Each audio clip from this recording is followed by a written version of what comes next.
Hi everybody, on today's vlog we're here at Ferrari Brisbane and we got a special Ferrari Friday. We're going to be covering 3 very special V12 Ferraris. Come and have a look. Number 1, Ferrari 812 Competizione. Contestant number 2, we got the Ferrari F12 TDF. Lastly but not least, my Ferrari 599 GTO. If you're liking the content so far on DBTV, don't forget to like and subscribe and turn on the notification to check out more exciting content like today's.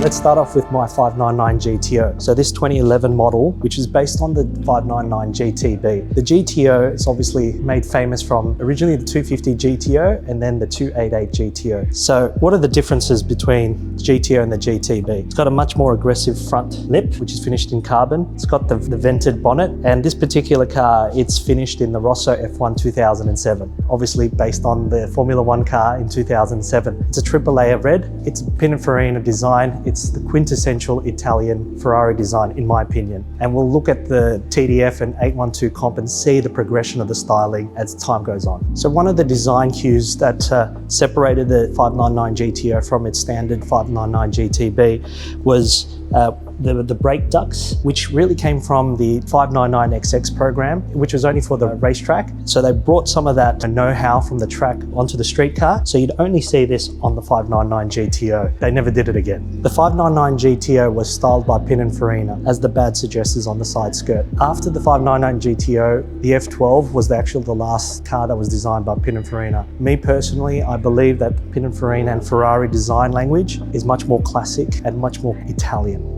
The power that's derived from the 599 GTO is a very special V12, which produces 670 horsepower. It's mated to a 6-speed single clutch gearbox, which is a bit dated at the moment, but once you get going and up to speed, it is a very aggressive and race car feel to the car.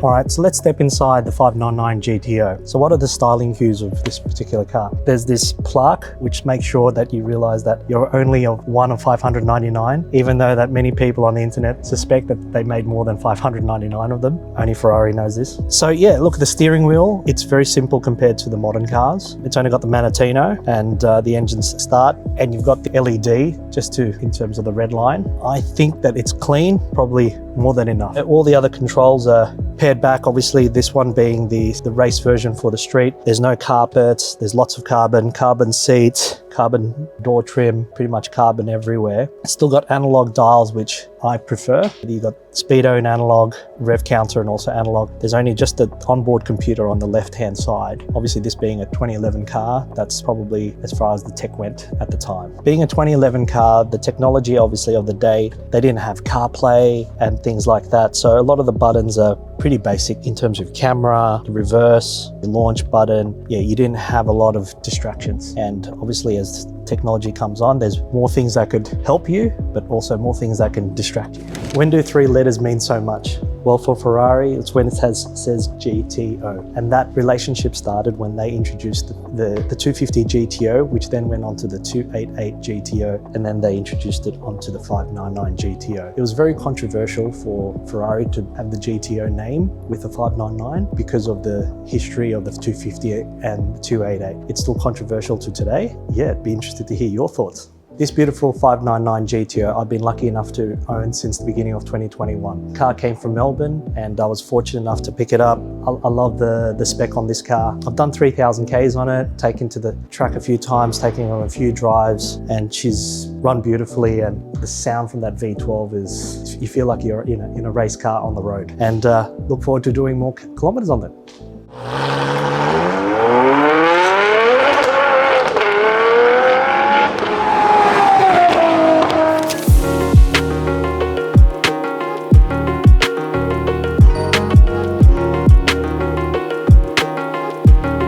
Next, we've got the F12 TDF, which is the next evolution of the front engine limited V12 engine from Ferrari. So this is derived off the F12 Berlinetta, which I used to own and I love. So the TDF is more the aggressive version of the car. Actually, the styling changes between the TDF and the normal F12 Berlinetta is actually vastly different compared to the GTO and the GTB of the 599s. The design language is totally different because F12 Berlinetta was designed by Pininfarina. With the TDF, they went in-house with the Centro Stilo, which is the in-house design by Ferrari. So with the TDF, it had a completely different front bumper, much more aggressive aero. Going to the sides, the side profile with the side intake, it's much more aggressive, but it's this section here which I think makes the F12 TDF one of the most beautiful cars, is this section here, the rear vent above the rear wheel and the aluminium fuel cap,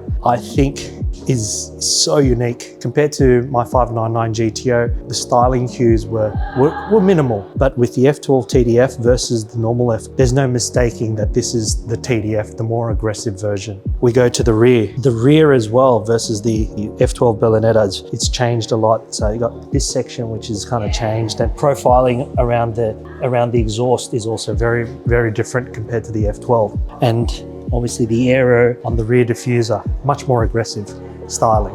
So the brakes that are on the F12 TDF are derived from the LaFerrari with carbon ceramics, and look at how big they are. They look really aggressive, and this one's spec'd in the yellow calipers. I find these wheels as well, the 20-inch TDF wheels, to be one of the most beautiful wheels that Ferrari has made, and it shows when they've kind of still use it with the 812 GTS as an option, and same with the Superfast. They made it as an option on future cars. It's just a clean, simple design. So let's take a look at the F12 TDF's interior. It was described as being sporty and Spartan. It's got the gold rake bucket seats. The interior, this is a mix of carbon and suede. Again, it's one of 799 made. This one's with the black with red stitching and also the red stripes going through the middle. I think it's a very clean interior. They introduced the bridge on the center console, which started in the Speciale and continued on with the TDF. The steering wheel over the GTO, not only has got the Manettino, but now it's got the indicators, the wipers. They also introduced the bumpy road button on this car, high beams. There is a lot more going on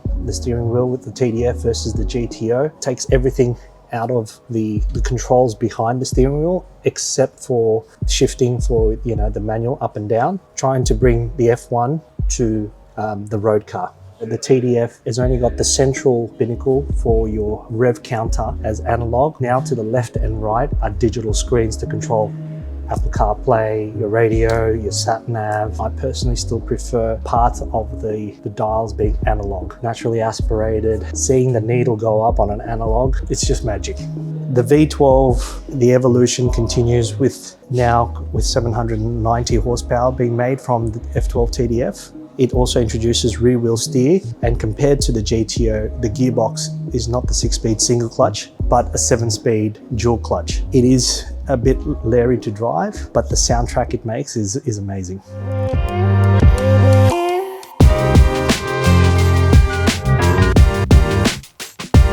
So let's take a closer look at Ferrari's newest limited edition V12 front engine car. Limited to only 999, the Ferrari 812 Comp is just a tour de force in terms of power with its naturally aspirated V12. It's just so aggressive. I can only imagine what this car sounds like with an exhaust aftermarket, because they're a bit muted with the OPF. She's just amazing to look at. There's just the V12 in the background now. The 812 Comp now comes with the optional carbon wheels. It's around $40,000 for the option. It looks amazing. It's lighter. I'm not sure if I'm sold on carbon wheels yet, but it is the future. The 812 Comp has got this. The vent now is not only going, the TDF was just only through the aero bridge on the guard. Now they've taken that language from the guard across the bonnet to the other side. So it's channeling the hot air from the engine out, but there's probably the hot air coming out of the front wheel here, coming out here as well. So they've kind of covered, trying to pull out the hot air from two areas with this one design feature. And then coming across here, again, this is more of an evolution of the TDF. It's just more aggressive on the front bumper.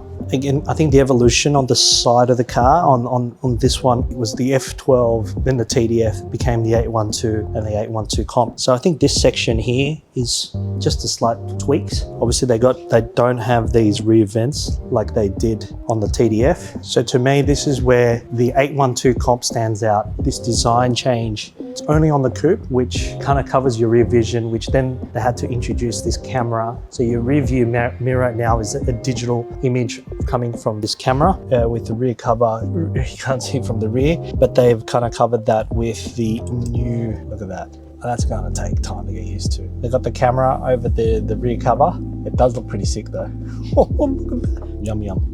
It's just this overall style. This is so aggressive, and I think this is the part that makes the 812 comp stand out. So we've seen the design of the rear diffuser kind of evolve from the GTO to the TDF, and now look at this. Not only is it big, but it's obviously complex with a lot of the area, and you've got the exhaust sitting very low. And I've got an additional vent here to cover more air coming out of the rear wheel. This looks sick. I mean, that's just awesome. That looks amazing. So let's step inside the interior of the 812 comp. Coming from the Superfast and GTS, it's actually quite familiar. Just probably additional carbon on the door trims. This is probably a big change. They got the design from the SF90 and the Roma, but compared to the TDF, the steering wheel is an evolution of that. It's just slimmer, just looks more newer. But yeah, I like this one. You kind of get used to it. Function-wise, it's very familiar between the TDF and here. In terms of the speedo and the dash design, pretty much the same. Just like the TDF, this is specified with the carbon buckets, which is still the gold rake design. So it doesn't have the newest seat that's featured in the SF90 or the 296. These still look great. They suit the car. I personally prefer the non-buckets, but for a TDF and a comp, the buckets go with the look. Nice interior to be in. So the V12 on this now makes 830 horsepower. From the TDF 790, 830, coming from a naturally aspirated V12.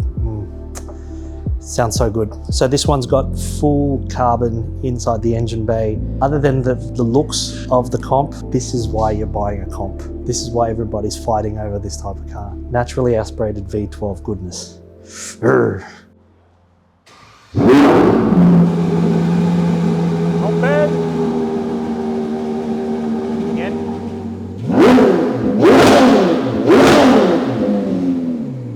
Good sound. They hate when you elevate. You're stacking up losses, I'm handing them out, yeah, I had to go delegate. It feel like I'm floating, I'm lost in the moment, I swear I could live. After having a look all three side by side, I would find that the 599 GTO is probably the best looking. So if it was a museum piece and you just wanted to look at it in time, I think the 599 GTO, designed by Pininfarina, is much more classic Ferrari. The TDF is the first car that they introduced rear wheel steer. It's very aggressive to drive, even though with the dual clutch, with the 780 horsepower, you're a bit on the edge, but the styling is somewhere between classic and modern. Then you got the newest from Ferrari. The design language is just so futuristic, is just so far ahead, and the power that this car makes is from the naturally aspirated V12 is unbelievable. And obviously the suspension and the braking and everything is the newest from Ferrari. Time will tell to see how this compares with previous V12s, but this is the one you probably want to drive, but that's the one that you probably want to look at. If I could only choose one car, which one would it be? Well, it would be the 812 comp. And why is that? Because I like driving my car. This one, I'm sure, is probably the best driving out of the three. The GTO, it sounds more raw, less tech, prettiest one of all, but I like to drive them. So it'd be the 812 comp for me. In summary, not only are these Ferraris front engine limited edition V12s beautiful to look at, but they've proven to be worthwhile investments too. GTO was probably around 600,000 new back in 2011, but on the second-hand market now in Australia, they're probably worth around 1.5. The F12 TDF, these were probably just over $1 million new, but they're trading for around above 2 million. A limited V12, the 812 comp. These are probably going retail, probably close to 2, and probably on the second-hand market, if anyone ever wants to sell one, these puppies will probably be going up above 2.5, closer to 3. Let's see if anyone tries to sell these in the next year or two. So everybody, thanks for watching another episode of DBTV. If you're liking the content, don't forget to like and subscribe, and I look forward to seeing your comments. Which one would you choose out of the three? GTO, TDF, or 812 Comp? See you on the next episode.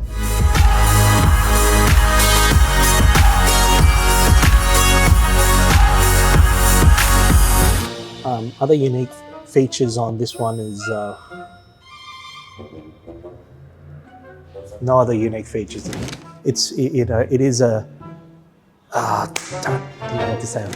As you can see, there's this badge. Okay, let's go again.